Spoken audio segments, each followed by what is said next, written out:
That's where they told me to come. Oh, goodness. Finally. I know. So she made me, this is a quote from these are lyrics from a Grateful Dead song when they were little. I used to tell them. He would say it to us every night, I love you more than words can tell. So. All right. And I knew he would need it exactly. A little early, but It's okay. Jerry and I will have a competition. Yeah. Apparently. Happy to tears, see. right? Yes, but absolutely gorgeous.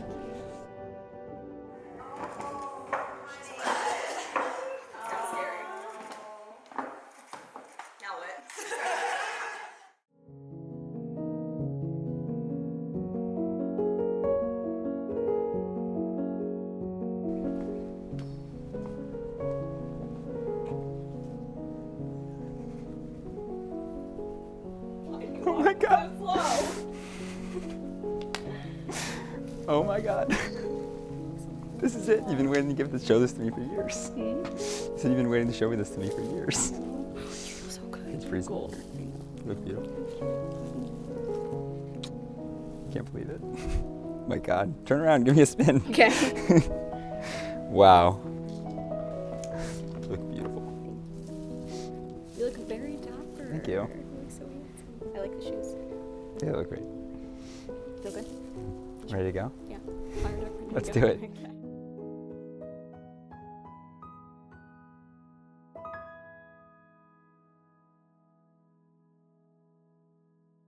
Seeing Sam come back after seeing Natalie for the first time and starting to take photos with all the groomsmen. Super, super excited for them, but feeling more emotional than I thought I would.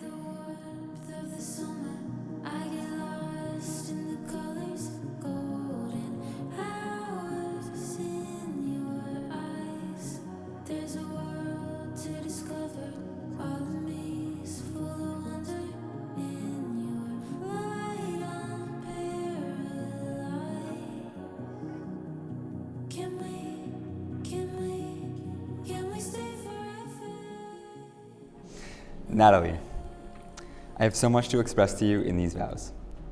Considering that when I proposed to you, I was so overwhelmed with emotion that all I was able to get out as I choked back tears was, will you marry me?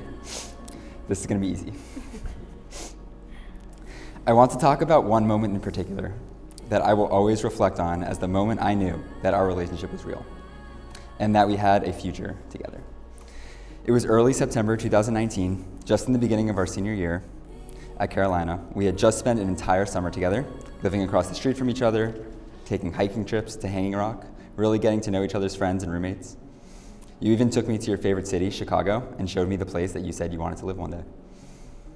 It was an incredible summer, and as we were starting back up in our final fall semester, you called me to come over to your house one night and said that there was something you wanted to talk about. From the sound of your voice, I knew something serious was on your mind. When I got there, your eyes were red, and I could tell you had been crying. You told me you had been thinking about the future, and that with our different career paths and life goals, you were pursuing your MPH, I was applying to med school, you were scared. You were scared that our bubble at Carolina, where we could live so close to each other and have everything that we ever wanted right there with us, was about to burst. It was something that had not even crossed my mind at that point. That there was a life after college, and there was a possibility of you not being in it. It brought me to tears, but we were able to comfort each other, knowing that even though our paths were uncertain, we would do everything in our power to make us work and build a future together. And now here we are, living a life together that we worked so hard to make sure would happen.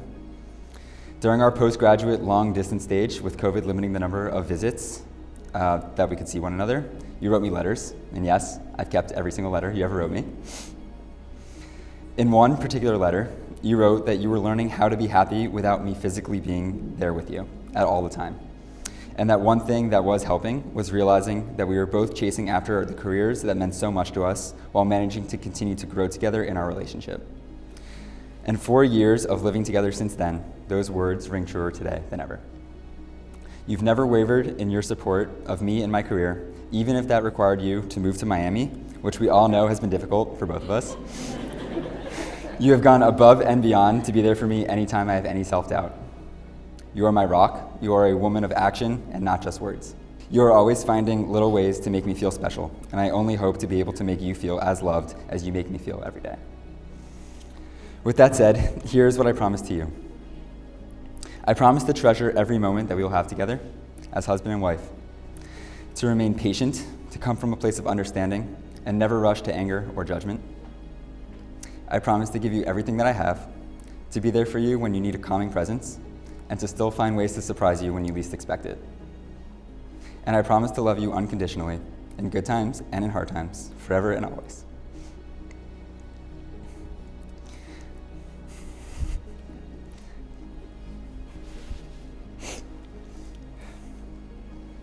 I love you more than I did yesterday, and less than I will tomorrow. And I can't wait to marry my best friend.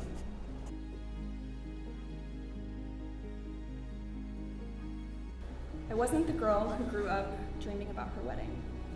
Marriage wasn't something I chased after, and I'd be lying if I said the wedding bells were ringing on our first date over 8 years ago, when you wore bright red sweatpants and ate your sushi with your fingers.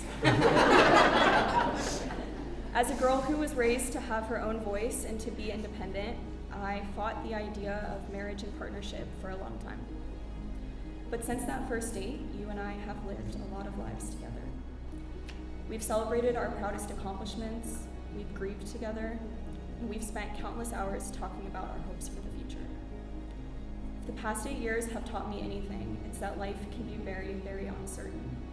But the one thing I will always be certain of in this world is that you and I were meant to find each other, and we were meant to experience all of that together. I know that because you and I are not the same person. But as these stages of life have come and gone, you and I have been exactly what the other one has needed, by doing nothing more than just being ourselves.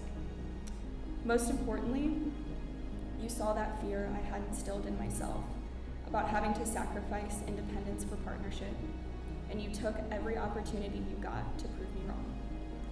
I say I need to have my own voice, and you find a way to amplify it. I say I need to go after what challenges me, and you remind me to be afraid of absolutely nothing. You have filled in my missing pieces, and I'm reminded every day that I not only can be myself with you, but I'm so much better because of you. And for me, getting over that fear and letting you in is always going to be what I'm most proud of in my life. There's so many adjectives I could use to describe you.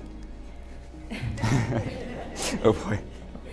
You're kind, you're intelligent, loyal, quietly confident, sometimes funny. But what I always come back to is how much I admire about you. Like how you're dedicating your life and your career to helping others, how you prioritize and value your family and my family as well, how you never take anything too seriously, and how you show up for everyone in your life in both small and big ways. You have shown up for me and for us every single day, and I know that I'm going to have a role model in you for the rest of my life. So the promises I make to you today are inspired by the love that you've shown to me the past 8 years, and what I know are going to carry us through many more. I vow to always love, encourage, trust, and respect you, both as my husband, but also just as Sam. I vow to support your dreams and your goals, no matter where they take us, as long as they take us out of my hands. I promise to be patient and understanding. I promise to hold family in the highest regard and to always put ours first.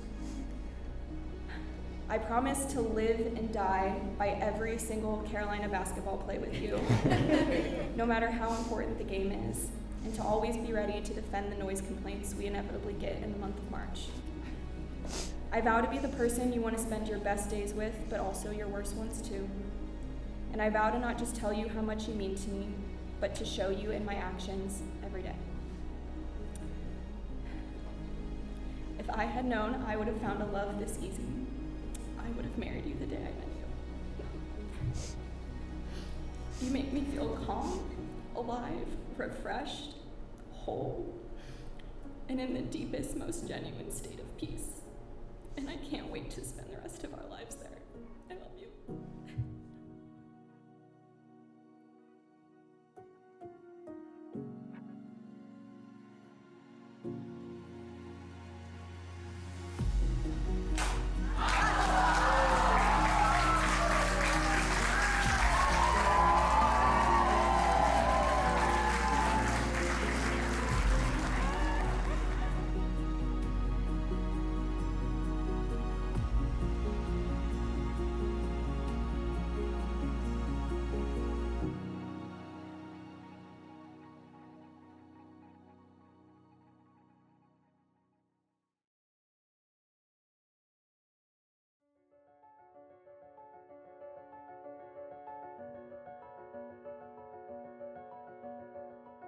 First off, let me just say how absolutely it is amazing to be here today. It is a beautiful thing when you get to witness your brother marrying the love of his life. And honestly, I couldn't be more thrilled for the both of you. When I first started writing this speech, I did what any rational millennial would do these days when they've been asked to do any sort of work. I went straight to ChatGPT and asked it to write this entire speech for me. After trying to explain to this system for 2 hours just exactly who Sam is, it finally responded back to me saying, "Are you sure this guy is marrying this girl? She seems way out of his league." And what I realized is that while that is 100% true, I would need to actually write this speech myself because no AI system could fully capture Sam the person. Sam, I feel like I've known you your entire life. And let me tell you, watching you grow up was like watching a movie.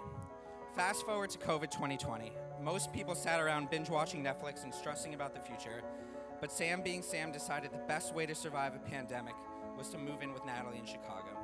Now, I've had the pleasure of seeing these two together for years, and it's honestly beautiful. They have the perfect balance of geeky and sweet. I've never seen two more people excited about a random Tuesday night basketball game outside of Chapel Hill than these two watching ESPN Plus together on their couch. And let's be honest, Sam, you've got a good thing going here, because not only do you have a woman who's smart, funny, and beautiful, she's also already turned you into a more likable person. I don't know how you tricked her into thinking you're a catch, but I'm just gonna let you enjoy it. To finish up, here's my advice to you both. You'll have ups and downs, you'll hear weird medical terminology that Sam won't be able to explain in layman's terms, and probably a few more arguments over North Carolina basketball. But through it all, I know one thing for sure. If you keep loving each other the way you do now, you'll not only survive it all, you'll thrive. So let's raise our glasses to Sam and Natalie, to love, and to the best damn medical student in Miami, who's one step away from becoming the kind of doctor who can help us with all of our various ailments and can hopefully offer up his prescription pad on a short notice. To Sam and Natalie. Natalie, Nana, Huey, Nat Tat Tattly. We have many names for each other that we've called one another over the years, but one that has never felt natural to me is older sister. Older sisters are supposed to give their younger siblings advice, guide them through life, and be someone who they can look up to. But ever since I can remember knowing you, you've been a fully formed human. Even as a kid, you always had your own set of values, a strong sense of right and wrong, and a wisdom and maturity beyond your years. You've carried those traits with you as you've moved through many phases of life with grace and poise.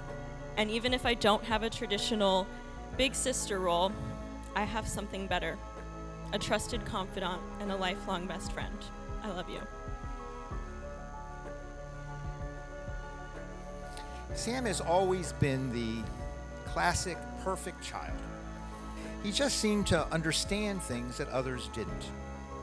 I think that was not just because of his brains and his academic brilliance, but it was because of his heart.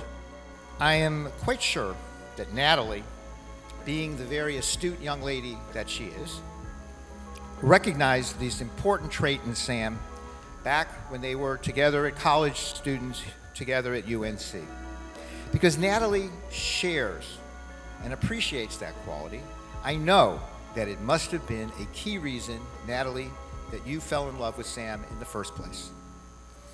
Natalie is the true combination, a rare combination of beauty and brains, coupled with that generosity of spirit that Sam exemplifies, and which we are so grateful that Sam has now found in Natalie.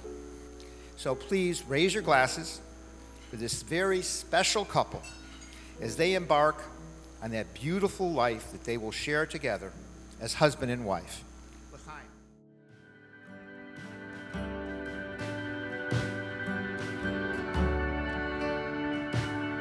So this is a story.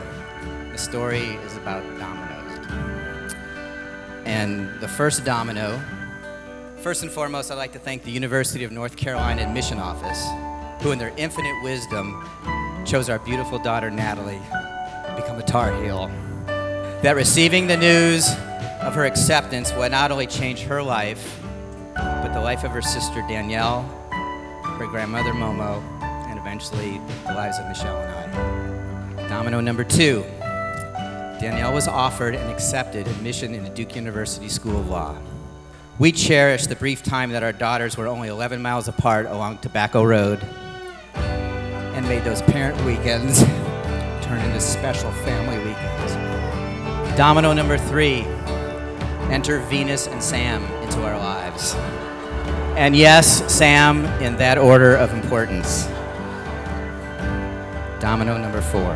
In October of 2022, we became part-time residents of North Carolina. Our beautiful Hillsborough home, we affectionately called Dairyland, has become an oasis for our entire family.